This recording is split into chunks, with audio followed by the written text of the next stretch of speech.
Hello बच्चों, स्वागत है आपका एक और नई वीडियो में। आज इस वीडियो में हम क्या करने वाले हैं कि जो आपकी क्लास 10th की जो मैथ्स है उसमें क्या बहुत सारी थ्योरम्स हैं। ओके, तो उनको आज हम समझने वाले हैं। जिनके प्रूफ्स इंपॉर्टेंट हैं उनके प्रूफ्स भी करेंगे और जो वैसे इंपॉर्टेंट है वो भी करेंगे। आपको क्या करना है, आपको वीडियो को पूरी देखना है। ओके, आप पूरी वीडियो देखोगे आपको समझ में आएगा अच्छे से, बहुत अच्छी बात है।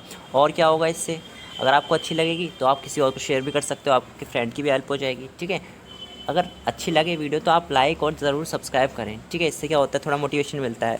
और एक और बात के लिए सॉरी कि वीडियो काफ़ी लेट आ रही है। बाकी अपने जो आपके कमेंट्स वगैरह है वो आप मेरे को भेजते रहा करिए। ठीक है, तो समझ में आपको आ गया कि हम क्या करने वाले हैं आज।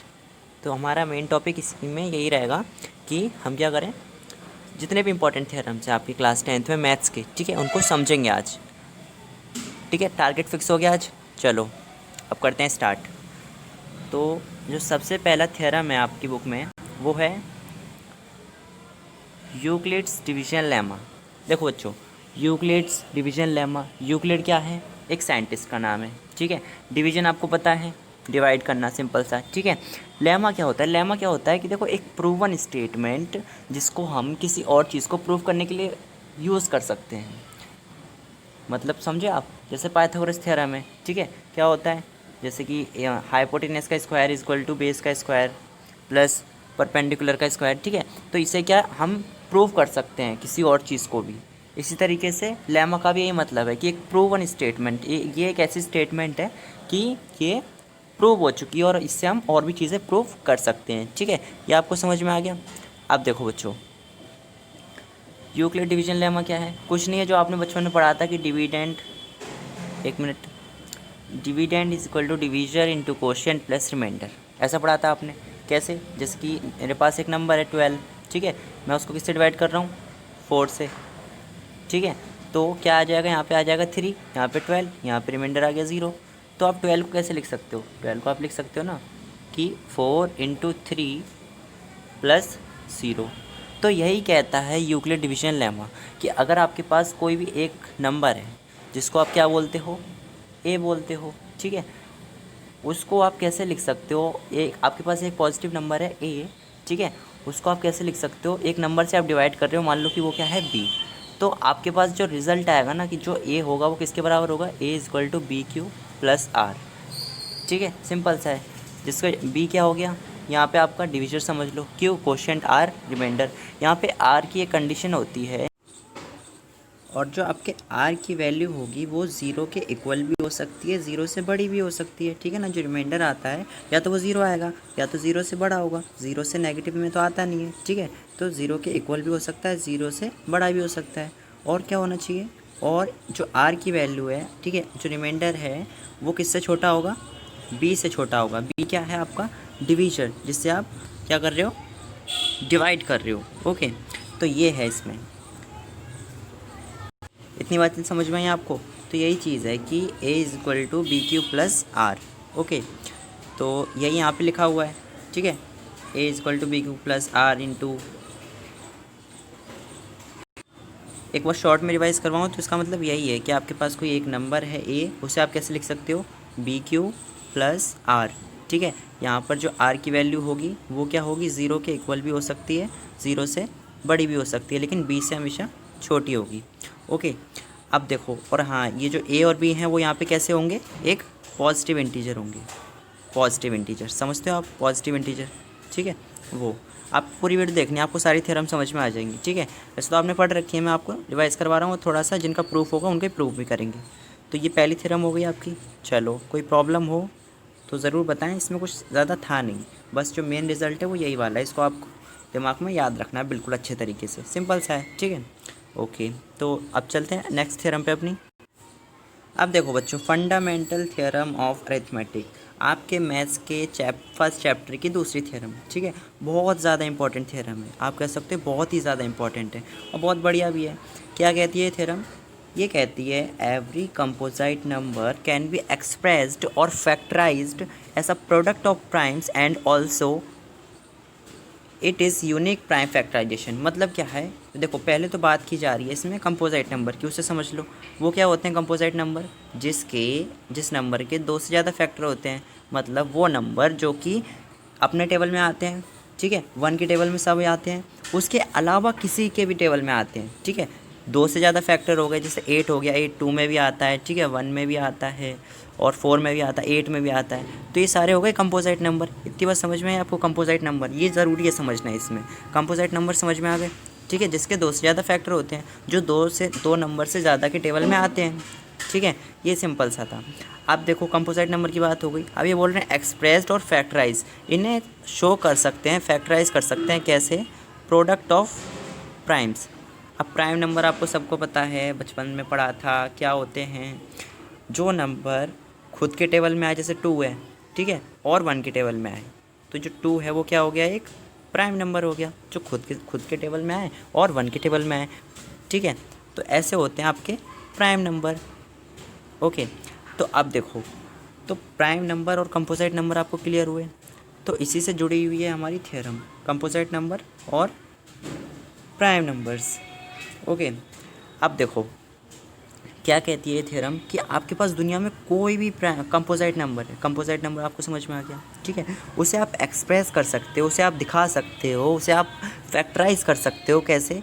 Product of primes. प्रोडक्ट समझते हो? मल्टीप्लिकेशन, मल्टीप्लिकेशन में दिखा सकते हो प्राइम नंबर्स के, जैसे कि समझो एग्जांपल से 9 है, 9 एक कंपोजिट नंबर है, 2 से ज़्यादा फैक्टर हैं, बिल्कुल हैं, तो इसे आप कैसे लिख सकते हो? 3 इंटू 3। अब देखो जिस तरीके से आपने लिखा 3 इंटू 3, तो देखो यहाँ पे 3 जो है वो क्या प्राइम नंबर नहीं है? बिल्कुल है, उसी के मल्टीप्लिकेशन में लिख दिया है आपको, मल्टीप्लिकेशन में आपने दिखा दिया है। ऐसे देखो 12 को आप क्या लिख सकते हो? 2 की पावर 2 इंटू 3। यहाँ पे देखो जो 2 है और 3 है वो भी प्राइम नंबर है। 20 ले लो, 2 की पावर 2 इंटू 5, अरे ये कंपोजिट नंबर है, इससे हमने कैसे दिखा दिया? मल्टीप्लाई करके प्राइम नंबर से प्रोडक्ट में। समझ में है? 1000 ले लो, कोई भी कंपोजिट नंबर ले लो, आप उससे कैसे दिखा सकते हो, कैसे एक्सप्रेस कर सकते हो? प्रोडक्ट ऑफ प्राइम्स में, प्राइम नंबर्स के प्रोडक्ट में। ये प्राइम नंबर्स हैं सारे, ठीक है, इनके प्रोडक्ट में आप इन्हें शो कर सकते हो, है ना? मस्त थ्योरम, ठीक है, समझ में है आपको? यही कहती है, इसका बहुत यूज़ भी होता है इसमें चैप्टर में आपके, ठीक है। तो आप देखो बच्चों, इतनी बात समझ में आई? एक और बार रिवाइज करवा दूँ मैं आपको कि आपके पास दुनिया में कोई भी कंपोजिट नंबर है जिस नंबर के 2 से ज़्यादा फैक्टर्स होते हैं, ठीक है, आप उसे कैसे लिख सकते हो? प्रोडक्ट ऑफ प्राइम्स में, प्रोडक्ट ऑफ प्राइम्स में आप उसे शो कर सकते हो। समझ में आ गई? बहुत सिंपल सी थी, दोबारा भी देख सकते हो वीडियो को, लेकिन मैंने आपको अच्छे से समझा दी है। ओके, तो इस तरीके से जो है आपकी 2 थ्योरम कंप्लीट हो गई। अब तीसरी थ्योरम देख लो बच्चों, क्या है? ये भी सिंपल सी है। क्या? Let p be a prime number if p divides a square then p divides a also and a is positive integer. क्या कह रहे हैं ये?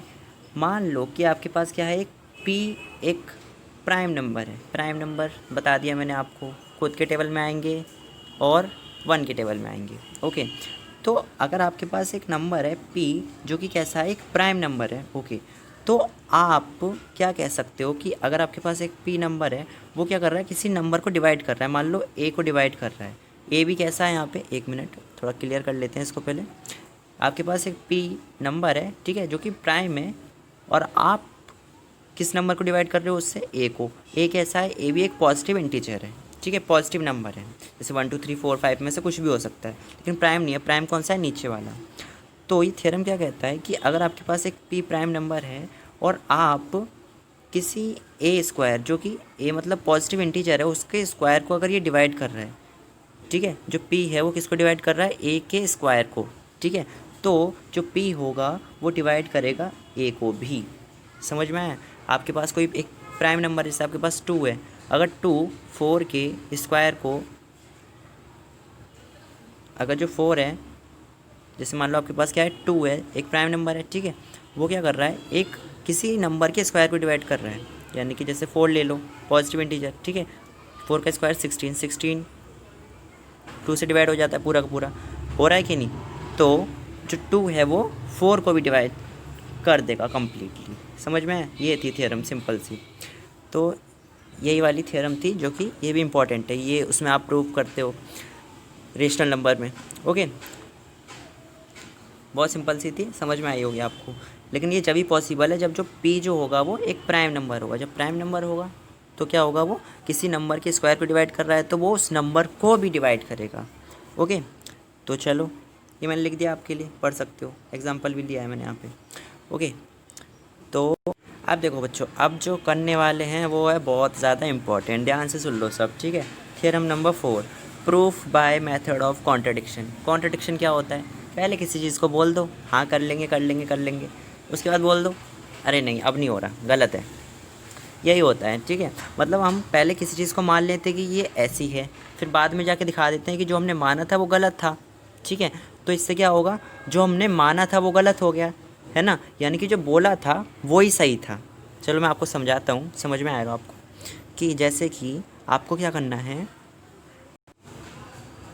आपको यहाँ पे क्या करना है कि आपको करना है proof that root 2 is irrational number.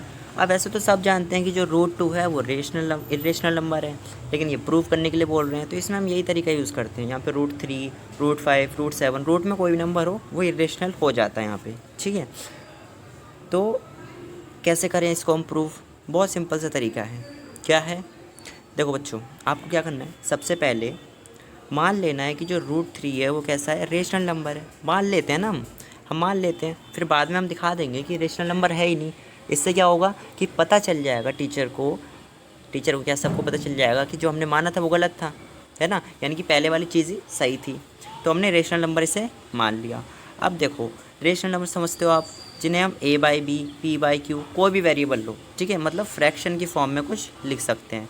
एक और चीज़ जो होती है, जो नीचे वाला नंबर होगा, जैसे a/b है, वहाँ पे जो b होगा वो 0 के इक्वल नहीं होना चाहिए। आप समझते हो, 0 हो जाएगा, आगे चली जाएंगी चीज़ें, अभी नहीं पढ़ना मैं उसके बारे में, ओके। तो अब देखो, अब जैसे ही आपने इसे रेशनल नंबर मान लिया तो रूट 2 को आप कैसे लिख सकते हो, a/b लिख सकते हो, बहुत बढ़िया। अब देखो, यहाँ पे भी एक कंडीशन है क्या, कि जो a और b होंगे ना वो आपके को प्राइम्स होंगे। को प्राइम समझते हो, कोई भी दो नंबर का पेयर ले लो, मतलब एक पेयर ले लो, जैसे 2 और 3। अब देखो 2 और जो 3 है, क्या उन्हें और छोटा कर सकते हो आप? नहीं कर सकते हो, ठीक है। इनका जो HCF कह सकते हो आप, जो मैक्सिमम जो नंबर होगा जिससे दोनों जाएंगे वो 1 ही होगा, ठीक है। तो यहाँ पे जो a और b लिए हैं ना हमने, वो इसी तरीके के हैं, बिल्कुल सिंपलेस्ट फॉर्म कह सकते हो आप, ठीक है। तो ये बात है यहाँ पे, तो हम लिख सकते हैं, यहाँ पे लिखना भी है आपको, ज़रूरी है ये। क्या लिखना है कि या तो ये वाली लाइन लिख दो कि a एंड b आर को प्राइम्स, ठीक है। इसका मतलब भी आएगा कि ये और ज़्यादा छोटे नहीं हो सकते। या फिर ये लिख दो कि HCF of a and b is equal to 1, ये भी चलेगा। एक और चीज़ लिखनी है कि जहाँ पे जो b है वो 0 के इक्वल नहीं है। इतना कर लोगे, पता है मुझे, ठीक है। आप देखो, अब देखो बच्चों, अब यहाँ पे आपको ये दिख रहा है रूट। अब जब भी आपको रूट दिखे ना, जब भी आपको रूट दिखे तो आपको क्या करना है, उसके ऊपर स्क्वायर लगाना है। अब स्क्वायर एक साइड लगाओगे नहीं, दूसरी साइड भी लगाना पड़ेगा, बिल्कुल। तो पहले तो ये लिख देना स्क्वायर वाली लाइन, ठीक है। अब यहाँ पे देखो, रूट 2 का स्क्वायर लगाओगे तो 2 हो जाएगा। a/b का स्क्वायर हो जाएगा क्या, a²/b², ओके। अब देखो, अभी आप क्या कर सकते हो, जो b है वो नीचे डिवाइड में, दूसरी साइड भेजोगे तो क्या हो जाएगा, मल्टीप्लाई में। तो ये कुछ ऐसा बन जाएगा, 2b² is equal to a²। सही बात है, ऐसा लिख सकते हो। अब यहाँ पे देखो, आपको क्या दिख रहा है, आपको यहाँ पे यही तो दिख रहा है कि जो 2 है वो a² को डिवाइड कर रहा है। आप इसे ऐसे लिख सकते हो ना कि b² is equal to a²/2। यहाँ से यही तो दिख रहा है, जो 2 है वो a² को डिवाइड कर रहा है, और a² हमने क्या माना है, मतलब a को हमने क्या माना है, एक पॉजिटिव इंटीजर है, ठीक है, पॉजिटिव इंटीजर माना है। और हमने क्या पढ़ा था अभी थ्योरम में कि अगर जो 2 है, देखो एक प्राइम नंबर है कि नहीं, बिल्कुल है। अगर एक प्राइम नंबर किसी नंबर के स्क्वायर को डिवाइड करेगा तो वो उस नंबर को भी डिवाइड करेगा, यानी कि 2 a² को डिवाइड कर रहा है तो जो 2 होगा वो a को भी डिवाइड करेगा। समझ में आया? वही चीज़ हमने यहाँ पे लिखी है, क्या, 2 डिवाइड्स a, एक minute, 2 divides a², 2 divides a also, करेगा कि नहीं, बिल्कुल करेगा।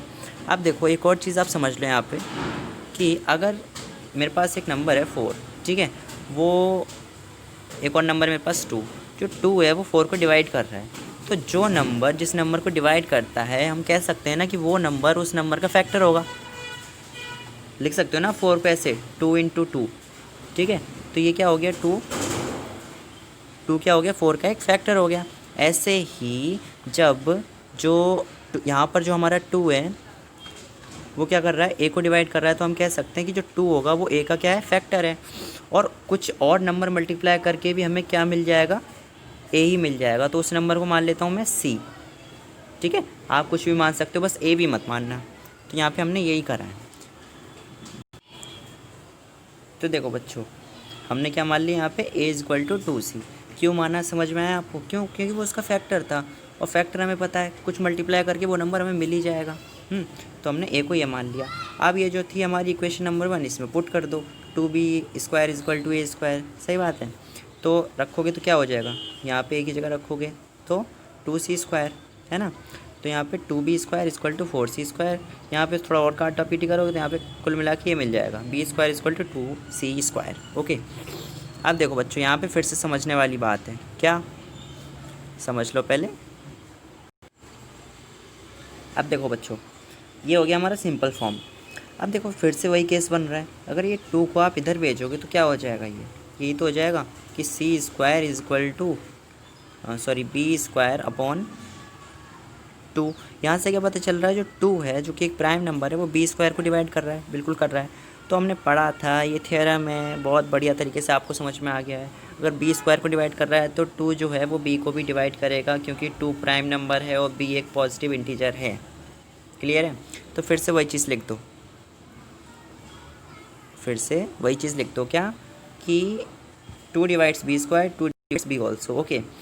इसका मतलब ये कि पहले हमने दिखा दिया कि जो हमारा a था वो भी 2 को डिवाइड कर रहा था कि नहीं? ठीक है। और जो हमारा यहाँ पे b है उसको भी 2 डिवाइड कर रहा है, बिल्कुल कर रहा है। इसका मतलब ये हो गया कि जो 2 है वो a और b का कॉमन फैक्टर है। यही तो हो गया ना कि दोनों नंबर को डिवाइड कर रहा है, 2 को a को भी कर रहा था, b को भी कर रहा है। कौन कर रहा है? 2। कॉमन फैक्टर हो गया। लेकिन हमने क्या माना था स्टार्टिंग में? हमने तो ये माना था कि इनका जो HCF होगा वो 1 होगा। मतलब ये जो a और b है ना, ये किसी भी नंबर से कटेंगे ही नहीं। लेकिन ये तो 2 से कट रहे हैं, पहले 1 से कट रहे थे, लेकिन हमने तो सिंपल में माना था, लेकिन अब ये 2 से भी कट रहे हैं। गलत माना था ना हमने, इसलिए। समझे? तो यहीं पर आपका प्रूफ ख़त्म हो गया। आप बुक में जो लिखी रहती है वो लाइन वही लिखनी है आपको। ठीक है? क्या means 2 is a common factor of a and b, but we have already assumed that there is no other factor than 1. This contradicts our assumption, hence root 2 is an irrational number. और भी आप अच्छे से इसे लिख सकते हो, ठीक है, लेकिन ये आपको करना ही करना है। समझ में आया? मज़ा आया प्रूफ में? तो ये था। चलो बच्चों, अब आ जाते हैं अपनी किस पे, थ्योरम नंबर 5 पे। ठीक है, वो समझ में आ गया। 4 चीज़ें कर ली हमने, बहुत इंपॉर्टेंट। ठीक है, अब इसको ज़रा पढ़ लो।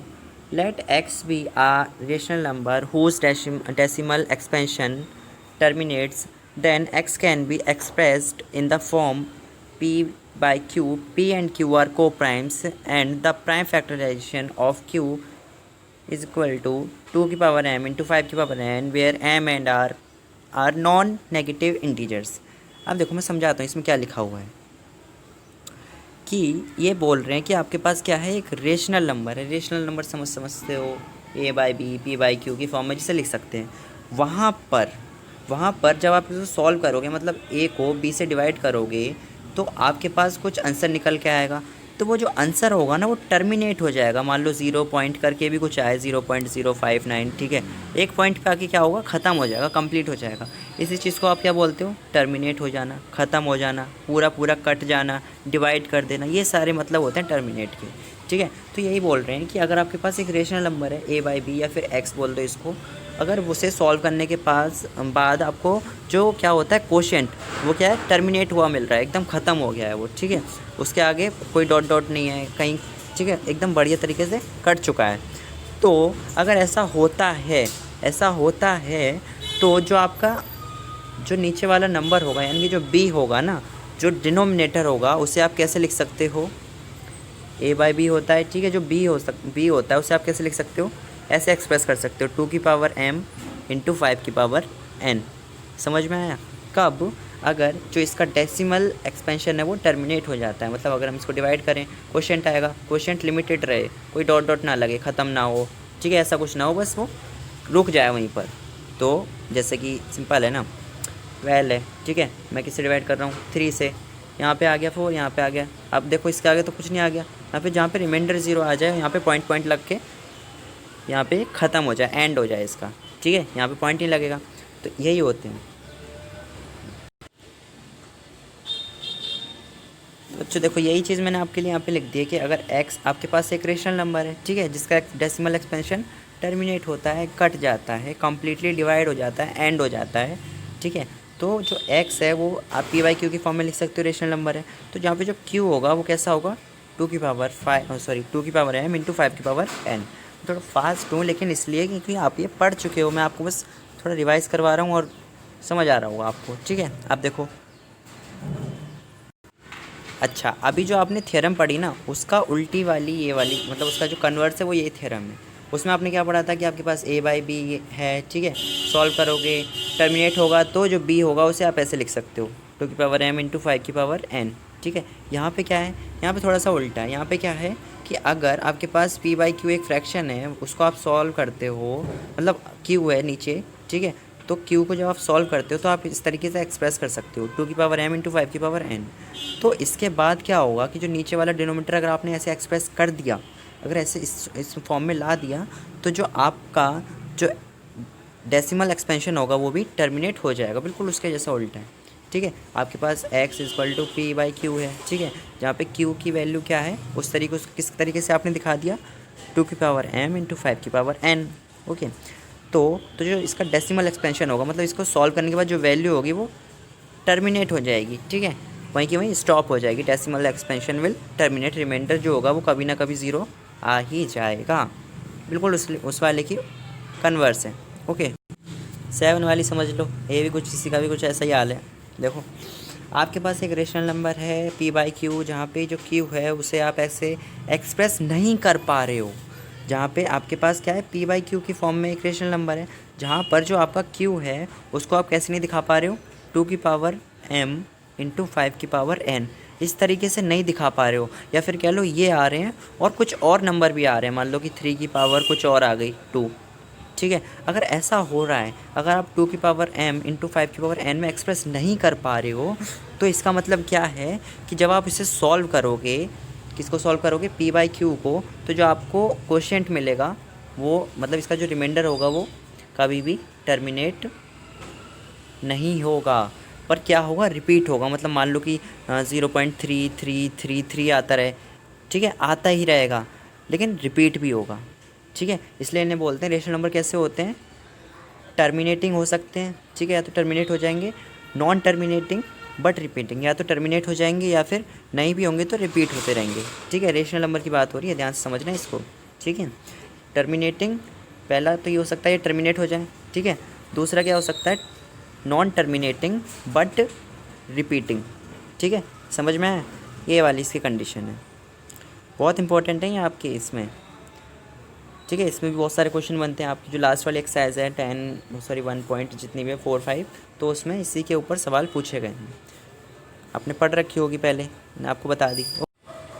अभी देखो ये वाली चीज़ और समझ लो आप, जो आपके पॉलिनोमियल चैप्टर में दे रखी है क्या, division algorithm for polynomials, okay. पता है मुझे ये सिलेबस में नहीं आ रही हैं बहुत सारी चीज़ें, लेकिन समझने में क्या जा रहा है, 2 मिनट जाएंगी, ठीक है।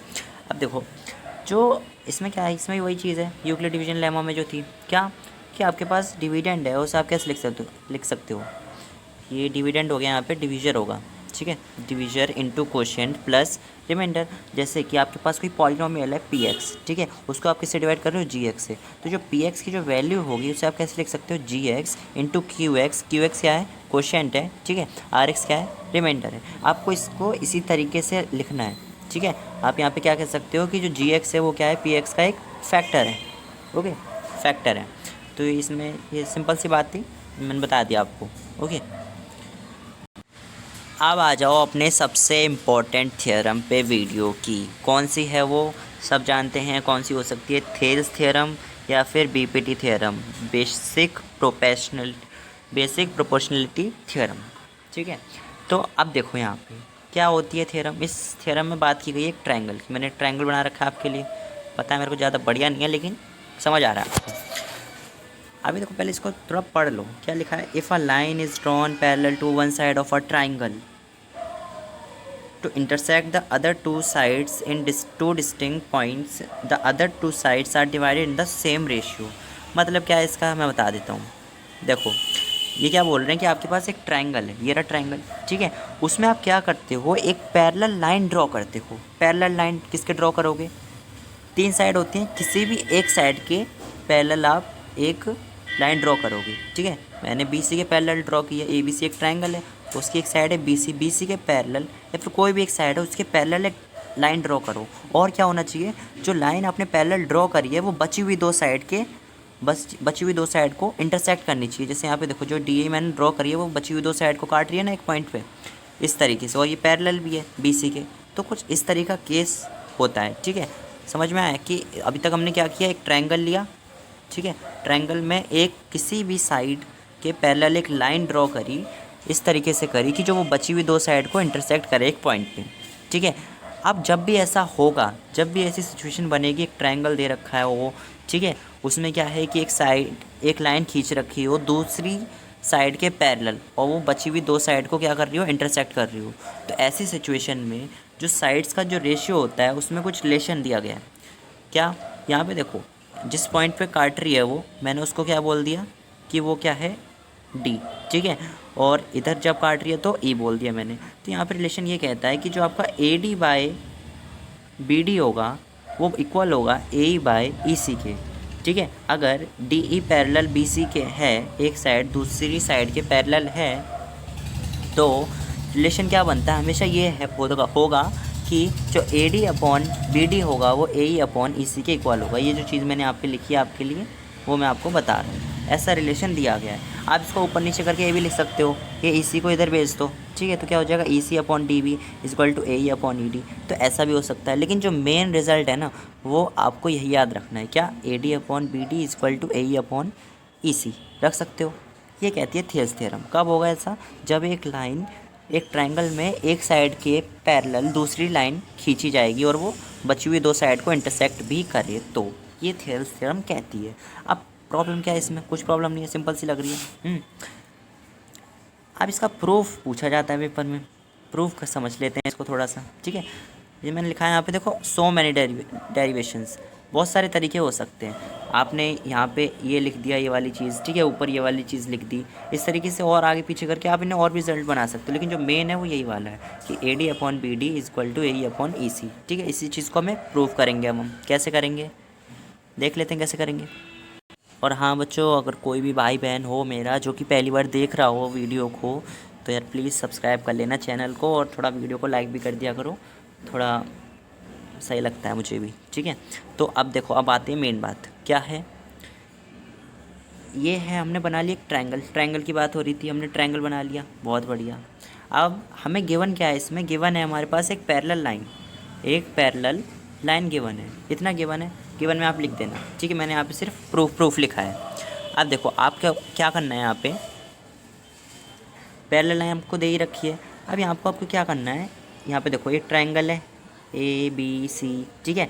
यहाँ पर जिस पॉइंट पे जो आपने पैरेलल लाइन खींची है वो कट करेगी दोनों लाइंस को, बची हुई को, तो जिस पॉइंट पे कट करा है उस लाइन ने उसको और बी को जोड़ देना है, यानी कि यहाँ पे ई पे कट करा है तो बी और ई को जोड़ दो, ये आपका आ जाता है कंस्ट्रक्शन में। और क्या करोगे, जो यहाँ पे दूसरी वाली साइड के साथ भी ऐसे करो, इसको ऐसे करके जोड़ दो, ठीक है, ऐसे करके इसे जोड़ दो। मतलब ये है कि आपके पास एक ट्रायंगल था, ठीक है, उसमें पैरेलल लाइन दे ही रखी थी, तो ऐसे करके जोड़ो, ऐसे करके जोड़ो, ठीक है। वैसे तो आपको यहाँ पे दिखना चाहिए कि अब बन क्या रहा है, ये आपका बन रहा है क्या, एक ट्रेपेजियम। देख पा रहे हो आप इससे ध्यान से, इस वाली चीज़ को देखो, ये ट्रेपेजियम बन रहा है ना, कैसे, दो साइड पैरेलल है, ये तो चाहिए होता है ट्रेपेजियम को बनने के लिए। बाकी अगर इसका प्रूफ आपको ध्यान से समझना है तो वो यही हेल्प करता है, इसी तरीके से हम पहुँच पाते हैं इसके प्रूफ पर। ओके, आप देखो, अभी देखो इतनी चीज़ समझ में आई कंस्ट्रक्शन में क्या क्या लिखना है, कि एक ट्रायंगल, ठीक है, ऐसे करो ऐसे करो, और क्या करना है आपको, हाइट गिरानी है, एक हाइट गिरानी है आपको ए बी के ऊपर, एक गिरानी है ए सी के ऊपर, ठीक है। तो जब आप ए बी के ऊपर हाइट गिराओगे तो कहाँ से गिराओगे, ई से गिराओगे, और ए और डी के बीच में रहेगी, ऐसे करके हाइट गिरा ली। ऐसे ही करोगे इस वाली साइड के साथ, ए सी के साथ, यहाँ पे भी क्या करोगे आप, यहाँ पे भी हाइट गिरा लोगे ऐसे करके, उसको नाम दे देना एम एन, मैंने यहाँ पे बोल दिया, आपकी मर्ज़ी कुछ भी देना। तो अब देखो, अब आती है मेन बात कि करना क्या है सर, टू प्रूव तो ये करना है हमें कि जो A D by D B होगी वो इक्वल होगी ए ई बाई ई सी के। सही बात है, ऐसे ही आएगा पेपर में। तो इतना आपको लिखना है। कंस्ट्रक्शन में क्या करना है वही मैंने आपको बता दिया, join B and C D, okay, and draw E M perpendicular to A B and D M perpendicular to A C. इतना कर लोगे। अब देखो आगे मेन बात, अभी देखो आपको क्या करना है, एरिया निकालना है। एरिया किसका निकालना है? Area of triangle A D E. किसका? Area of triangle A D E. कहाँ पर है ए डी ई? देख लो यहाँ पे कहाँ पर है, ए डी ई। ये जो आपको ट्रायंगल दिख रहा है ना आपको यहाँ पे, ये वाला जो ट्रायंगल है वो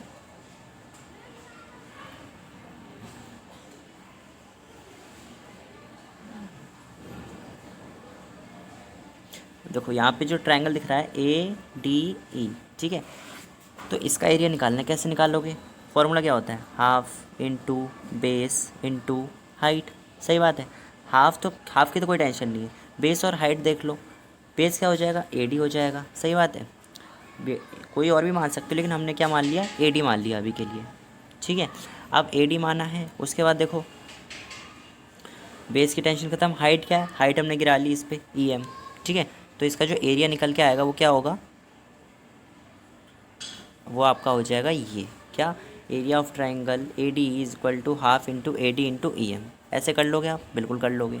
अब आपको क्या करना है, इस वाले ट्रायंगल का एरिया निकाल लिया आपने, अब निकालना है आपको नीचे वाले ट्रायंगल का एरिया। इसको ध्यान से देखो, बी डी ई, यहाँ पे देखो बी डी ई, ये वाले ट्रायंगल का एरिया। इसमें क्या करोगे आप? इसमें भी हमें हाफ चाहिए होगा, ठीक है। आपकी टेंशन नहीं है। बेस चाहिए होगा, बेस हमने इस वाली साइड को मान लिया, ठीक है। बेस भी मिल जाएगा। अब हाइट का क्या करोगे? अगर आप ध्यान से देखोगे तो ये एक ऑब्ट्यूज ट्रायंगल बन रहा है, और ऑब्ट्यूज ट्रायंगल की जो हाइट होती है वो बाहर बनती है। तो हाइट तो हमने ये बना ली ना, जो छोटे वाले ट्रायंगल के लिए हाइट थी वही इस वाले ट्रायंगल के लिए हाइट हो जाएगी। सही है ना? तो हाइट क्या हो जाएगी इसमें? ई एम ही रहेगी। तो इस तरीके से जो इस वाले ट्रायंगल का एरिया जो होगा वो भी क्या हो जाएगा? Half into B D into E M. Okay. अब आपको क्या करना है? दोनों ट्रायंगल का एरिया निकाल लिया। अब क्या करोगे? खेलो उनके साथ? नहीं, आप उनके साथ क्या करोगे? अब उनका रेशियो ले लोगे, ऐसे करके उनका रेशियो ले लोगे। तो आप रेशियो लोगे तो क्या हो जाएगा? हाफ तो हाफ से कट जाएगा, ठीक है। ई एम भी दोनों की हाइट सेम थी, वो भी कट जाएगी। तो बचेगा क्या? आपके पास ये रिजल्ट आ जाएगा, एरिया ऑफ ट्रायंगल। तो देखो बच्चों, आपके पास ये रिजल्ट आ जाएगा क्या? Area of triangle A D E upon area of triangle B D E is equal to A D by B D. सही बात है, इतनी चीज़ आ गई। चलो अब देखो आगे क्या करना है। अभी देखो बच्चों, जो चीज़ आपने पहली साइड की ना, वही चीज़ आपको दूसरी साइड करनी है। या तो आप इसे ऐसे करके लिख दो direct, same do for area of triangle A D and D E C. आप देखो ध्यान से, क्या कहना चाहता हूँ मैं यहाँ पे?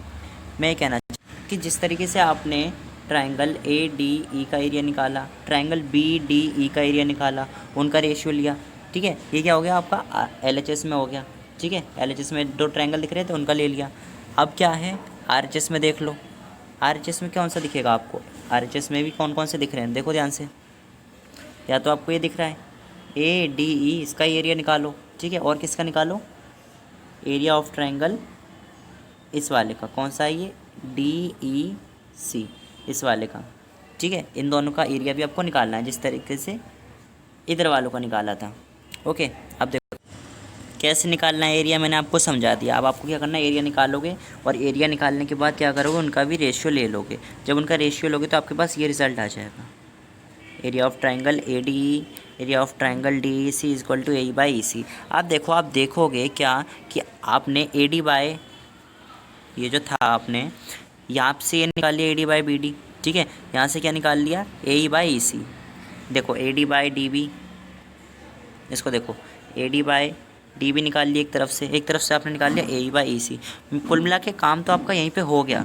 अब मैं आपको दो ऑप्शन देता हूँ, ठीक है। क्यूज़ खेलते हैं हम यहाँ पे, और ऑप्शन देता हूँ मैं आपको क्या कि आप तो ये लिख दो कि जो आपने इक्वेशन बनाई पहले हमने यहाँ पर, एक तो तरीका ये हो सकता है लिखने का कि आपका लिखने कि फ्रॉम इक्वेशन 3, 4 एंड 5 जो भी बनाई आपने, उनके हिसाब से ये जो हमने रिज़ल्ट निकाला वो इक्वल हो गया। एक तरीका ये हो सकता है, ठीक है। ऐसा लिख दोगे, कोई टीचर नहीं काटेगा, क्योंकि पहले ही हम बहुत कहानी कर चुके हैं। इतनी इक्वेशन बनाने के बाद आप लिख सकते हो। खुद देखो ना, हमने दोनों चीज़ें जो निकालनी थी वो निकाल ली। या फिर आप थोड़ा, अगर टाइम है आपके पास, तो थोड़ा शो भी कर सकते हो टीचर को। कैसे शो क्या कर सकते हो आप? अगर वैसे नहीं लिखना है तो वैसे तो वही वाला बेस्ट है, लेकिन थोड़ा और समझना है तो ऐसे देखो। अब आपको दो ट्रायंगल देखने हैं, कौन से? बी डी ई, ठीक है। और देखना है आपको डी ई सी, इन दोनों में कुछ कॉमन दिख रहा है, दिखना चाहिए क्या, इनका जो बेस है, इनका जो बेस है वो कॉमन है। और देखो दोनों क्या है, इधर भी पैरेलल एक लाइन है, इधर भी दोनों एक पैरेलल लाइन है, दोनों पैरेलल लाइन के बीच में दो ट्रायंगल बन रहे हैं। अरे क्या होता है, उनका एरिया जो होता है वो इक्वल होता है, समझे? भूल गए क्या 9th क्लास की थ्योरम, बहुत मस्त लगी थी, ठीक है। क्या आपके पास क्या है, दो पैरेलल लाइन है, उनके बीच में आप सेम बेस लेके कोई सा भी ट्रायंगल बना दो, बस उनका जो बेस है वो कैसा होना चाहिए, सेम। तो जो दोनों ट्रायंगल का जो एरिया होगा वो कैसा होगा, देखो बच्चों यही चीज़ मैंने आपके लिए यहाँ पे क्या करा है, लिखी है क्या, note that triangle B D E and triangle D E C are on the same base, same base था उनका, ठीक है। जहाँ पर बेस क्या था, डी, ठीक है, और एंड बी डब्ल्यू, यानी कि between the same parallel B C and D, ये बी सी और डी क्या थी, सेम पैरेलल लाइंस थी। तो हम कह सकते हैं कि जो area of triangle B D होगा वो area of triangle D E C के इक्वल होगा। ये हमारी इक्वेशन बन गई, ठीक है। अब आप इसकी मदद से क्या कर सकते हो, इसकी मदद से आप कर सकते हो कि ये आपने लिख लिया, तो आप कह सकते हो कि जो ये है इनका एरिया इक्वल होगा, बी डी और डी ई सी का जो एरिया है वो इक्वल होगा। अभी देखो हमारी जो तीसरी इक्वेशन थी या फिर जो चौथी इक्वेशन थी उसमें ये लिखा हुआ आ रहा था, area of triangle A D and area of triangle D E C. अब यहाँ पर देखो, ध्यान से देखो, और जो हमारी फोर्थ नहीं, अभी इस पे रहो, जो देखो यहाँ से क्या मिल रहा है हमें, ऊपर से बी डी जो है वो डी ई सी के इक्वल है, डी ई सी जो है वो बी डी के इक्वल है। तो यहाँ पे देखो जो डी सी है उसको, इसकी जगह पे आप क्या ये नहीं लिख सकते, डी सी की जगह पे बी डी, तो हमने उसी चीज़ को यहाँ पे लिख दिया है, डी सी की जगह पे क्या लिख दिया है, बी डी ई, जो कि किसके बराबर है, ए ई बाई ई सी के। सही बात है। आप देखो और क्या दिक्कत है यहाँ पे,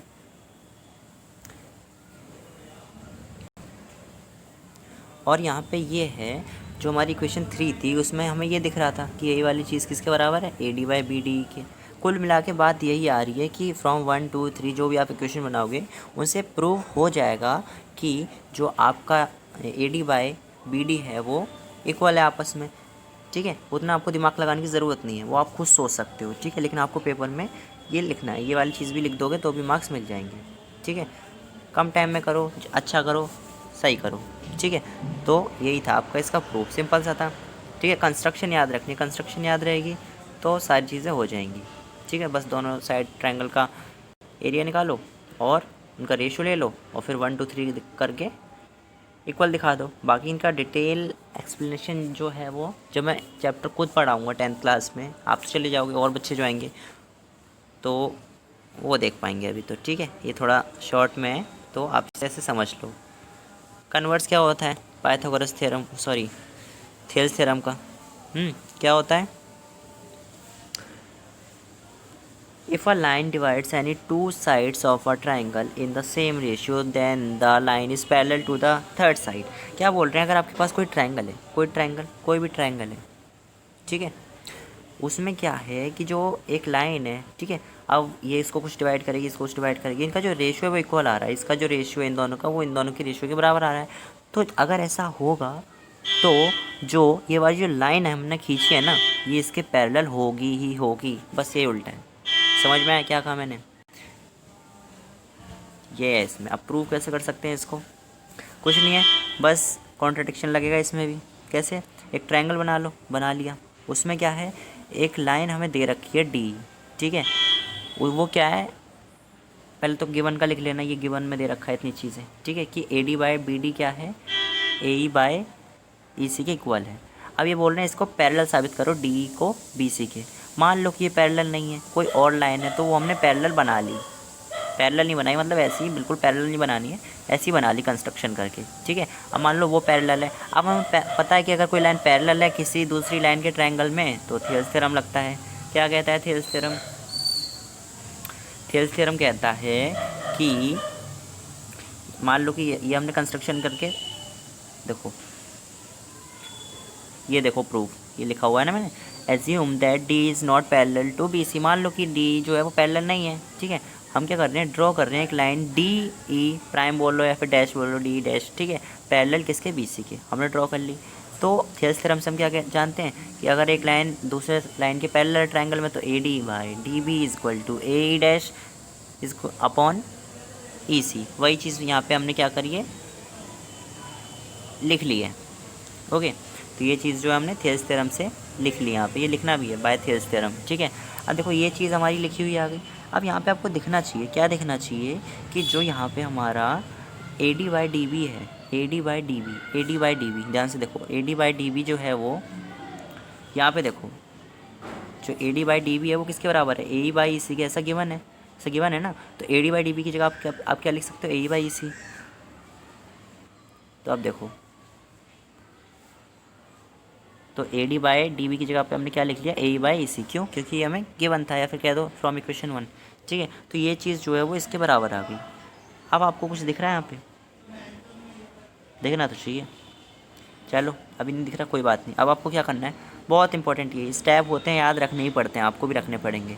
क्या कि आप दोनों साइड क्या करना है, आपको 1 ऐड करना है। जैसे ही आप 1 ऐड करोगे तो आपको क्या मिलेगा, इधर 1 ऐड करो, इधर भी 1 ऐड करो, ठीक है। तो आपको क्या मिलेगा, ए ई प्लस ई सी अपॉन ई सी, ठीक है। यहाँ पे ए डैश प्लस ई डैश सी अपॉन ई डैश सी।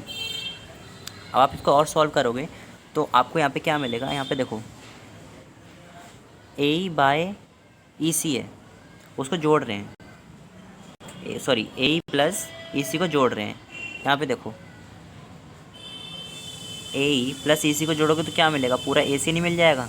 तो ऊपर ए सी लिख सकते हो, बिल्कुल लिख सकते हो। तो मैंने यहाँ पे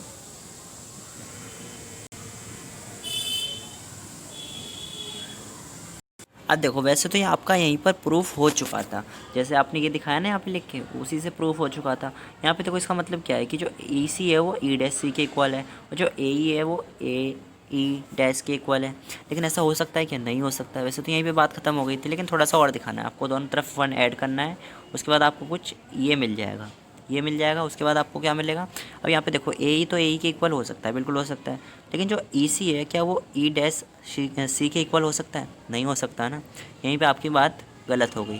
तो आपको वो जो बुक में लाइन लिखी रहती है वही लिखनी है, आपको अपनी तरफ से भी लिख सकते हो, बस समझ में आना चाहिए टीचर को, ठीक है। तो अब देखो, दिस कांट बी ट्रू, ठीक है। So D must be parallel to B C, ये लिख सकते हो आप यहाँ पे। अब देखो, ट्रायंगल चैप्टर में तो थ्योरम्स का खजाना है बिल्कुल, ठीक है। अब ये वाली थ्योरम क्या कहती है, थ्योरम नहीं, ये मैंने खुद लिखा है आपके लिए, आपको समझना इंपॉर्टेंट है। क्या इसमें लिखा हुआ है, इसमें देखो, if corresponding angles are equal and ratio of their corresponding sides are equal, then two triangles must be similar to each other. क्या बोला इसमें, मैं ये कह रहा हूँ कि आपके पास क्या है, 2 ट्रायंगल है, ये रहा एक ट्रायंगल, ये रहा एक ट्रायंगल, ए बी सी और पी क्यू आर। अगर इसमें जो तीनों साइड हैं और इसकी जो तीनों साइड हैं, वो उन तीनों का जो रेशियो है वो बराबर है, यानी कि A B by B C is equal to P Q by Q R, इस तरीके से, A B by P Q is equal to B C by Q R, ऐसे करके तीनों साइड का जो रेशियो है वो बराबर है, ठीक है। तब भी वो ट्रायंगल वो क्या होगा, सिमिलर हो जाएगा, ठीक है। या फिर तीनों एंगल ही इक्वल है, क्या बात है, मज़ा आ गया। तीनों के तीनों एंगल ही इक्वल हैं, तो भी वो ट्रायंगल क्या होगा, सिमिलर हो जाएगा। इतनी बात समझ में आई, काफ़ी इंपॉर्टेंट है। अब देखो, यही कुछ चीज़ें लिखी हुई हैं यहाँ पे, क्या पढ़ लो। अगर तीनों साइड का रेशियो आप इक्वल दिखा देते हो, तो वो जो दोनों ट्रायंगल होंगे वो कैसे हो जाएंगे, सिमिलर हो जाएंगे। बढ़िया, समझ आया, सिमिलर। उसे आप क्या बोल देते हो, S S S, side side side, ठीक है, सिमिलैरिटी क्राइटेरिया। या फिर क्या हो सकता है, तीनों के तीनों एंगल इक्वल दिखा दो। तीनों के तीनों एंगल इक्वल दिखाओगे तो क्या होगा, angle A, angle B, angle C, ठीक है, equal angle P Q R, ठीक है। तो क्या हो जाता है, डबल ए या फिर ट्रिपल ए, डबल ए करके लिखो या फिर ट्रिपल ए करके, कोई फ़र्क नहीं पड़ता। क्यों, क्योंकि 2 एंगल सिमिलर है, तो बचा हुआ एंगल भी तो सिमिलर इक्वल ही होगा ना। इक्वल बोलना था, सिमिलर बोल दिया मैंने, ठीक है। तो ये थे तुम्हारे कुछ 2 क्राइटेरिया मैंने तुम्हें बता दिए। एक और होता है, क्या देख लेते हैं यहाँ पे, कि अगर आपको 2 ट्रायंगल दिए जाते हैं, ठीक है, 2 ट्रायंगल दिए जाते हैं, उसमें अगर आप एक एंगल को दूसरे एंगल के इक्वल बता दो, और उससे जो एडजेसेंट साइड है, यानी कि ए बी और ए सी, और यहाँ पे ए और यहाँ पे डी एफ, इससे जो एंगल है वो इक्वल दिखा दो, और उससे जुड़ी हुई 2 साइड होंगी, जब भी तो एंगल बना है, उनको आप उनका जो रेशियो उन्हें इक्वल दिखा दो, तो भी आपका सिमिलर प्रूफ हो जाएगा, नॉट कॉन्ग्रुएंट, ठीक है, सिमिलर। तो इसे क्या बोल देते हैं, SAS, साइड का रेशियो इक्वल, एंगल साइड का रेशियो इक्वल, ठीक है, एंगल इक्वल बीच में, ऐसा होगा तो भी सिमिलर प्रूफ हो जाएगा। ये 3 थे, समझ आ गए होंगे। एक और थ्योरम क्या है, बहुत बढ़िया, मज़ा आ गया इसमें। तो क्या, 2 ट्रायंगल हैं ABC PQR, क्या करना है इसमें, हमें कुछ नहीं करना। देखो ट्रायंगल, अगर मान लो कि दोनों ट्रायंगल कैसे हैं, सिमिलर हैं, सिमिलर ट्रायंगल, ठीक है, कैसे होते हैं वो, उनका जो शेप होती है वो सेम होती है, लेकिन जो उनका साइज़ होता है वो अलग होता है, ठीक है। अब देखो, अगर आपके पास 2 ट्रायंगल हैं, उनका कुछ एरिया भी होगा, दोनों कैसे ट्रायंगल हैं, सिमिलर हैं। इस ट्रायंगल का जो एरिया होगा और इस ट्रायंगल का जो एरिया होगा, उसका अगर हम क्या लें, रेशियो लें, यहाँ पे हमने क्या लिया, रेशियो, ठीक है। 2 सिमिलर ट्रायंगल के एरिया का रेशियो लें तो वो किसके बराबर होगा, उनके करस्पॉन्डिंग साइड्स के रेशियो के स्क्वायर के इक्वल। समझ आया क्या, कि आपके पास क्या है, एक 2 ट्रायंगल है, ठीक है। पहले ट्रायंगल का कुछ एरिया होगा, दूसरे ट्रायंगल का एरिया क्या कुछ होगा, उन दोनों का रेशियो ले लो, तो वो जो रेशियो होगा ना वो किसके बराबर होगा,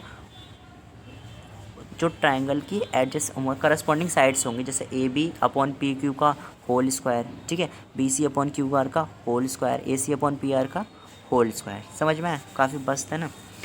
तो यही है इस थ्योरम में, बहुत सारे क्वेश्चन पूछ सकते हैं इसमें भी, तो आपको थ्योरम याद रखनी है। प्रूफ इसका इंपॉर्टेंट नहीं है, इसलिए मैं आपको नहीं करा रहा हूँ, जिसका इंपॉर्टेंट था वो मैं आपको करा चुका हूँ।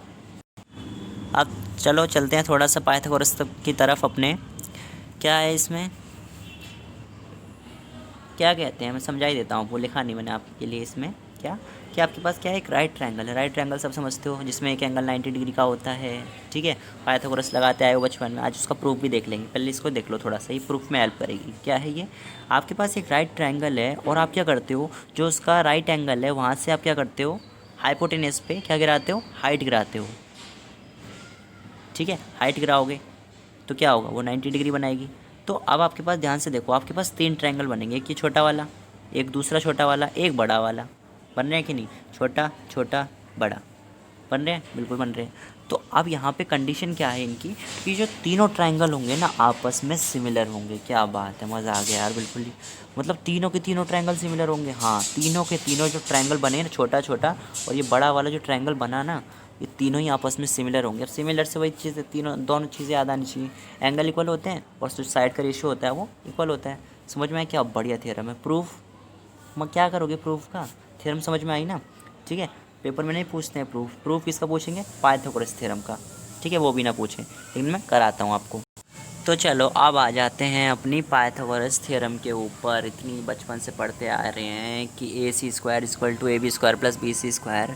आज इसका प्रूफ भी देख लो कैसे होता है। ये पहली थ्योरम समझ में आई आपको, जो अभी समझाई मैंने आपको, ठीक है, उसका यूज़ होगा इसमें भी।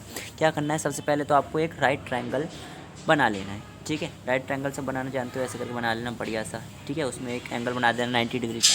फिर क्या करोगे, कंस्ट्रक्शन में आपको क्या करना है, परपेंडिकुलर गिराना है, किसके ऊपर, हाइपोटेनियस के ऊपर। कहाँ से गिराओगे, तो B से गिराओगे, ठीक है। जो B वाला एंगल होगा, यहाँ से क्या करोगे आप, 90 डिग्री गिरा दोगे हाइपोटेनियस पे। तो ये हो गया आपका कंस्ट्रक्शन में। आप देखो बाय थ्योरम, कुछ मत लिखना, बस लिख देना बाय थ्योरम, वो वाली थ्योरम भी लिख सकते हो आप थोड़ा शॉर्ट में, ठीक है, बाय थ्योरम। उसके बाद triangle ABC similar to triangle ADB, triangle ABC जो बड़ा वाला ट्रायंगल है वो किसके सिमिलर होगा, ADB के। देखो नेमिंग पे आपको ध्यान रखनी है, नेमिंग आपको वो, ये बहुत इंपॉर्टेंट होता है, बच्चों के लिए कंफ्यूज होते हैं इसमें। देखो जो 90 डिग्री का है, ABC में क्या आंसर 90 डिग्री है, B है। जो ABD है उसमें क्या है, D है। तो B वाला और D वाले को एक साथ लिखो, जैसे B यहाँ पे लिखा बीच में, तो D भी कहाँ लिखो, बीच में, ठीक है। जो A है वो कॉमन है, तो A इस बड़े वाले का कॉमन हो गया, छोटे वाले का कॉमन हो गया, बचा हुआ वाला चला गया, क्योंकि B जो होगा वो C के इक्वल होगा। इस तरीके से सोच लिया करो, ठीक है। तो इसी तरीके से आप देखो, आप यहाँ पे थ्योरम करके आपने दिखा भी सकते हो इसको आप, ठीक है, डबल ए से प्रूव भी कर सकते हो कि दोनों सिमिलर हैं, लेकिन थ्योरम भी लिख दोगे तो भी चलेगा। आप देखो, अब आपको कुछ यहाँ पे दिखना चाहिए। अगर आप प्रूफ पे देखोगे ना, तो हमें प्रूफ करना क्या है, हमें प्रूफ में चाहिए क्या, हमें चाहिए AB और BC और उनका स्क्वायर। अब स्क्वायर कब आया होगा, जब वो आपस में मल्टीप्लाई होंगे, जब तो आया होगा। अब देखो यहाँ पे हमें रेशियो, तो 3 रेशियो मिल सकते हैं, यहाँ पे 3 तरीके से रेशियो हमें मिल सकते हैं। इन वाली चीज़ में, लेकिन हम कौन कौन से लेंगे, जहाँ पे हमें बी सी मिल जाए, ठीक है, या फिर ए बी मिल जाए। अब यहाँ पे देखो ए बी इसमें आ रहा है, सही बात है, इसमें भी आ रहा है, लेकिन देखोगे दोनों में तो सिर्फ एक ही बार ए बी ले सकते हैं हम, ठीक है, लेकिन हम 2 बार ले सकते हैं। कैसे, देखो आप पहले क्या करो, A B upon A D ले लो, ले लिया, बी सी अपॉन डी भी ले सकते थे, लेकिन हमने नहीं लिया। क्यों नहीं लिया हमने, क्योंकि हमें ज़रूरत ही नहीं थी, हमें तो ए बी चाहिए ना 2 बार, है ना। तो हम क्या करेंगे, एक ए बी तो यहाँ से मिल गया, एक कहाँ से मिलेगा, एक मिलेगा हमें यहाँ से। जब आप ए और सी ले लो ऊपर, और नीचे क्या ले लो, ए बी, यहाँ से और यहाँ से, ठीक है। तो ए बी नीचे आ गया, दोनों मल्टीप्लाई होकर क्या बन जाएगा, ए बी का होल स्क्वायर।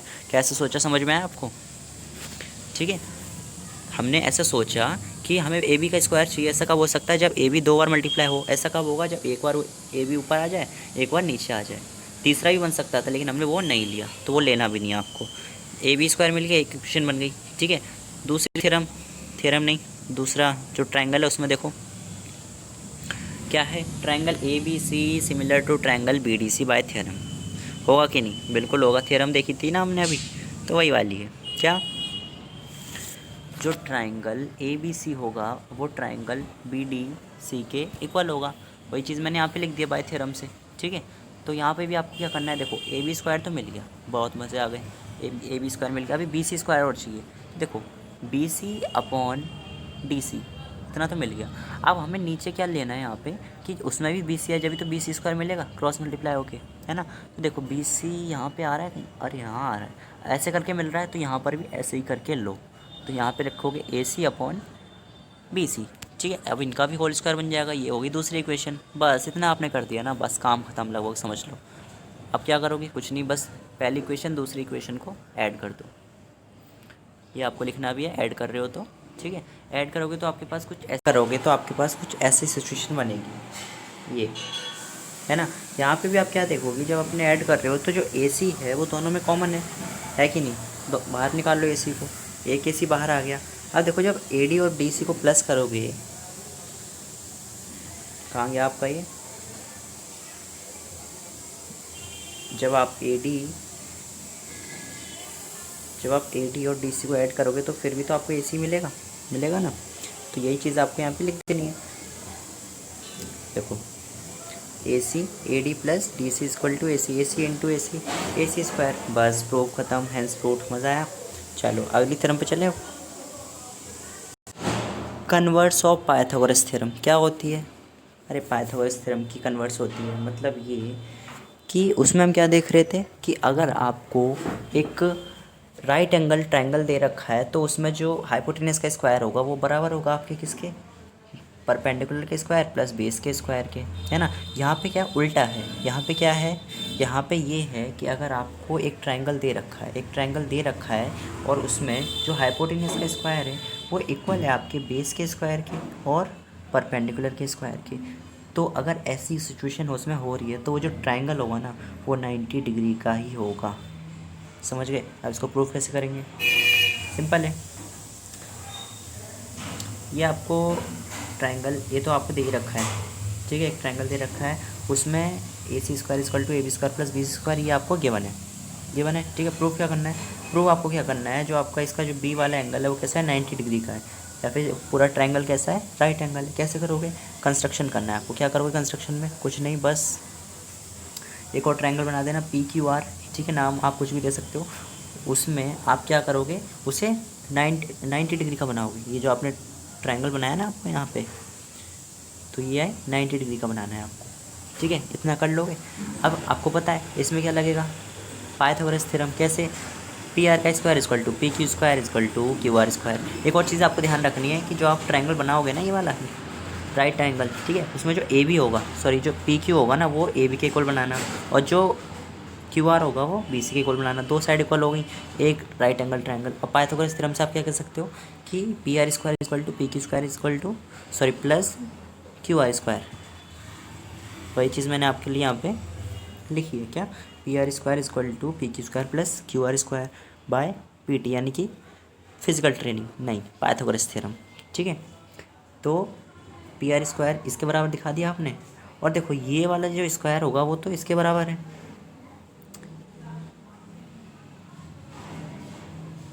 हमें तो यहाँ पे पहले ही से पता है ना कि जो पी क्यू और क्यू आर हैं वो क्या हैं, ए बी और बी सी के इक्वल हैं। तो पी क्यू का स्क्वायर क्या वो ए बी के स्क्वायर के बराबर नहीं होगा, और जो क्यू आर का स्क्वायर है वो क्या बी सी के स्क्वायर के बराबर नहीं होगा। समझ में गए, कंस्ट्रक्शन किया ना हमने, तो ऐसे हो गया ये। तो यहाँ पे ये वाली चीज़ हुई। अब आगे देखो आगे क्या हुआ, A C square is equal to A B square plus B C square. कैसे दे रखा है ना हमें, ये हमें दे रखा है, समझे, ये हमें दे रखा है। अब देखो from equation 1 and 2 we get P R is equal to A C. बिल्कुल हो जाएगा ना।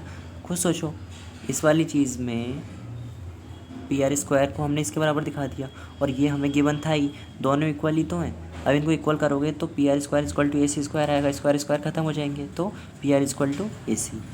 ये हमारा प्रूफ हो गया। अब देखो, अब जो हमने दूसरा ट्रायंगल बनाया था, राइट ट्रायंगल जो बनाया था, उसमें ये वाली साइड इस वाली साइड के इक्वल हो गई ना, और ये वाली साइड हमने इक्वल मान ही ली थी। और ये वाली साइड भी इक्वल मान ली थी। तो ये ट्रिपल एस से क्या हो गए, दोनों ट्रायंगल क्या हो गए बताओ, सिमिलर नहीं, कॉन्ग्रुएंट हो गए। कॉन्ग्रुएंट हो गए तो मतलब एक ट्रायंगल ये जो 90 डिग्री का इसमें बनाया है हमने कंस्ट्रक्शन से, दूसरे वाले ट्रायंगल में भी 90 डिग्री का ही होगा, बस प्रूफ ख़त्म।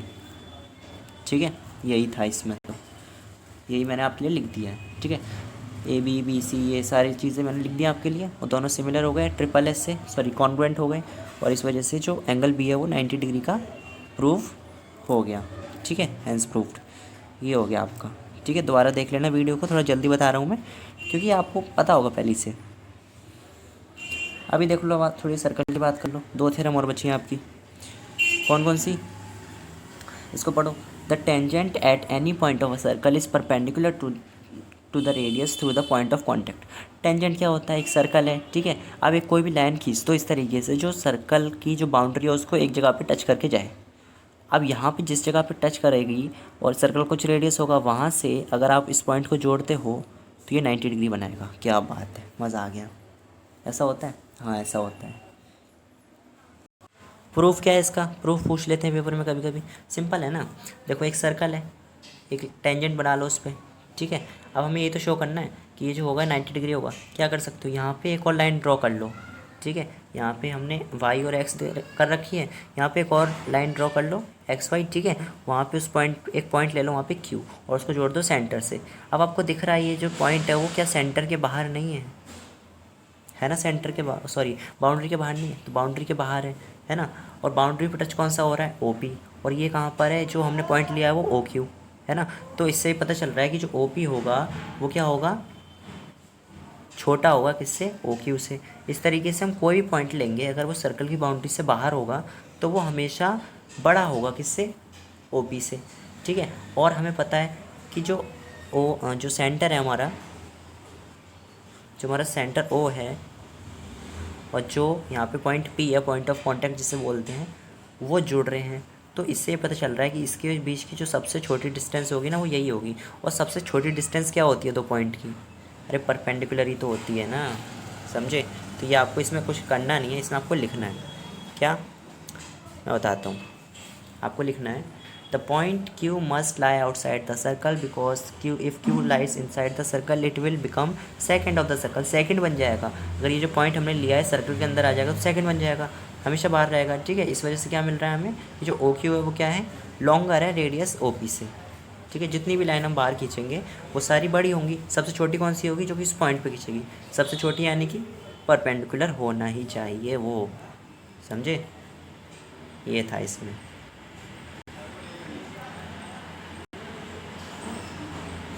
यही चीज़ मैंने आपके लिए यहाँ पे लिखी है, ये आपको लिखनी भी है, बिल्कुल चलेगा टीचर को, ये वाली चीज़, ठीक है, इंपॉर्टेंट है ये। तो इस वजह से जो होगा ओ पी वो क्या होगा, परपेंडिकुलर होगा ही होगा जो टेंजेंट आप बना रहे हो, जो रेडियस होता है सर्कल का। ओके, अब लास्ट वाली थ्योरम और देख लो, क्या है इसमें, कुछ नहीं है। The length of a tangent, the length of tangents drawn from an external point to a circle are equal. मतलब क्या, एक सर्कल है, एक सर्कल, ठीक है, उस पर क्या एक पॉइंट लिया मैंने बाहर कहीं पे भी, उससे मैंने दो टेंजेंट ड्रॉ करी, एक ऐसे एक ऐसे। सर्कल नहीं लग रहा है, वो कट गया लग रहा है मेरे को, ठीक है। तो इनकी जो लंबाई होगी ना, जो इनकी लेंथ होगी वो इक्वल होगी। समझ में आया, सिंपल सी थी। तो इसी चीज़ को प्रूव कैसे कर सकते हो, हमें ये तो प्रूव करना है कि जो पी क्यू है वो पी आर के इक्वल होगा, पहले तो ऐसे ही कर लेना कंस्ट्रक्शन, ठीक है। उसके बाद क्या करोगे, इनको ज्वाइन कर लोगे, ऐसे करके कर लोगे, ज्वाइन पी ओ को ज्वाइन कर लिया, ठीक है। एंड ओ क्यू कहाँ है, ये रहा, और ओ आर। अब हमें पता है ये देखो बन क्या रहा है, ये क्या है, टेंजेंट है, ठीक है। एक पॉइंट पे मिल रही है तो यहाँ पे क्या होगा 90 डिग्री, यहाँ पे भी क्या होगा 90 डिग्री। तो दोनों कैसे हो गए, राइट ट्रायंगल हो गए। एक ट्रायंगल मिलेगा आपको पी आर ओ, एक मिलेगा पी क्यू ओ, मिलेगा नहीं मिलेगा, ठीक है। ये रहा। तो by theorem triangle P Q O and P R O are right triangles, दिख रहा है हमें राइट ट्रायंगल्स हैं, क्यों है, क्योंकि 90 डिग्री बनता है रेडियस से, ठीक है, किसी भी टेंजेंट पे। अब देखो इन triangle P Q O and P R O, triangle P, ये रहा यहाँ पे क्यू होगा, सॉरी यहाँ पे पी क्यू ओ और पी आर ओ, ठीक है। तो इनमें आपको कुछ कॉमन दिखना चाहिए। देखो पी ओ जो है वो कॉमन होगी दोनों ट्रायंगल में। एक जो इनका जो ये जो बेस है राइट ट्रायंगल का, जो कि रेडियस है, तो रेडियस क्या है, दोनों एक सर्कल है, रेडियस कहीं पे बनाओ सेम ही होगा, तो दो चीज़ें मिल गई इक्वल, है ना। और क्या मिल रहा है, एक राइट ट्रायंगल मिल रहा है, राइट एंगल मिल रहा है ना। तो ये क्या हो गया आर एच एस से, ठीक है, राइट एंगल हाइपोटेन्यूस साइड। इससे क्या हो गया, ये कॉन्ग्रुएंट प्रूफ हो गया। और जब कॉन्ग्रुएंट प्रूफ हो गया तो हम कह नहीं सकते कि जो CP/CT से, देखो कॉमन बाय थ्योरम, ठीक है, रेडिया ऑफ सेम सर्कल, तो ये RHS क्राइटेरिया से क्या हो गया, कॉन्ग्रुएंट प्रूफ हो गया, समझे। और इस वजह से क्या होगा, इस वजह से क्या होगा कि ये जो ट्रायंगल हैं दोनों वो कॉन्ग्रुएंट हो जाएंगे, और CP/CT से जो PQ है वो PR के इक्वल हो जाएगा। मुझे पता है मैं बहुत फास्ट रहा, लेकिन भाई देखो आपका भी रिवीजन का टाइम है, अगर मैं थोड़ा बहुत धीरे बताऊंगा तो उसमें भी कोई फ़ायदा नहीं है, इतना टाइम लगेगा आपको, ठीक है। थोड़ा जल्दी भी होगी और आपको समझ आ गया होगा। वैसे तो आपने पढ़ ही रखा होगा, वैसे मुझे पता है, पढ़ने वाले बच्चों सब, ठीक है। तो वीडियो अच्छी लगी हो तो ज़रूर लाइक करना, बहुत मेहनत लगती है इसमें, पता है ज़्यादा अच्छी नहीं है। और वैसे बताना कि ऐसे आपको ज़्यादा समझ में अच्छे से आता है, या फिर जैसे मैं डायरेक्ट कॉपी पेन लेके पढ़ाता हूँ उस पर ज़्यादा अच्छे से समझ में आता है। मेरे को तो वही बेटर लग रहा था, लेकिन आप बताना, ठीक है। बाकी अगर चैनल पे पहली बार हो तो सब्सक्राइब कर लेना चैनल को, ठीक है। लाइक करके भी बताना, और बताना कि अगला टॉपिक क्या रखना है, ठीक है। वीडियो पूरी देखी हो तो आप ग्रेट हो मेरे लिए तो, ठीक है। तो मिलते हैं अगले वीडियो में, जब तक के लिए थैंक यू, अच्छे से पढ़ाई करो।